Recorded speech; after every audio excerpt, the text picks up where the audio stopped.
Futur aide-soignant, future aide-soignante, bienvenue dans cette nouvelle vidéo série dans laquelle on décrypte chacun des modules de la formation. On voit comment réussir l'examen et reste bien jusqu'à la fin puisque je te donne le super conseil objectif soignant pour réussir ce module.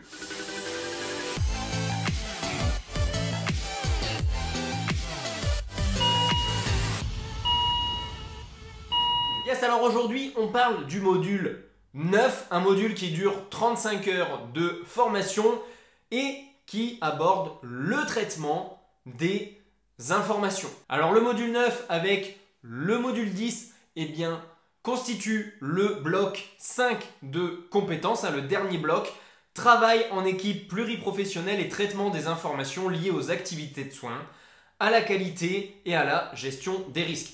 Principalement dans ce module, on va traiter les informations liées aux activités de soins. Le rôle de l'aide-soignant dans ce module 9. Un aide-soignant doit être en capacité de lire, analyser et comprendre, mais aussi transmettre des informations. L'aide-soignant est en capacité de traiter les informations de tout type de support liés aux soins et d'identifier les informations les plus importantes. Transmission écrite, dossier patient, fiche surveillance, fiche informatique, etc. Donc pour ce qui est des cours, on va retrouver deux parties distinctes dans cette partie traitement des informations. En premier, un rappel sur les techniques de communication écrite, notamment les transmissions écrites. Et en deuxième lieu, le traitement des informations. Donc on va trouver information et continuité des soins, le dossier de soins, sa composition, sa réglementation, les responsabilités, les modalités d'utilisation des logiciels. On va trouver les transmissions de données, fonctions d'alerte, fonctions de surveillance, fonctions d'évaluation, analyse des situations et sélection des informations pertinentes.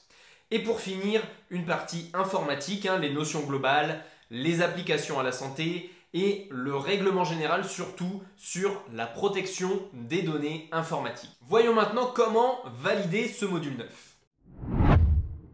Alors ce module 9 repose et valide la compétence 10 du diplôme, rechercher, traiter et transmettre, quel que soit l'outil et les modalités de communication, les données pertinentes pour assurer la continuité et la traçabilité des soins et des activités.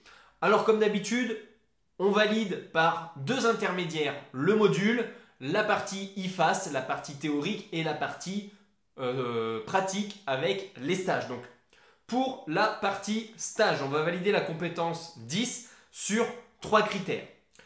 La fiabilité de vos recueils de données, la fiabilité de la collecte et de la pertinence de vos données sélectionnées et transmises, et en 3, la qualité des transmissions. Maintenant, pour la validation à l'IFAS, vous allez avoir une étude de situation qui peut comporter une pratique simulée. Pour la partie de l'IFAS, vous allez étudier une situation comportant une pratique simulée. C'est une mise en situation d'un cas clinique qui est généralement à réaliser à l'écrit. Et cet écrit va vous permettre de valider l'ensemble du bloc 5 avec le module 9 et le module 10 dans un seul et même examen, donc complet. La mise en situation clinique et l'exercice peut prendre deux aspects. Je vous donne deux exemples. Premier exemple, on vous confie un certain nombre de patients avec chacun leur spécificité, etc. Donc vous avez un espèce de cahier des charges par patient.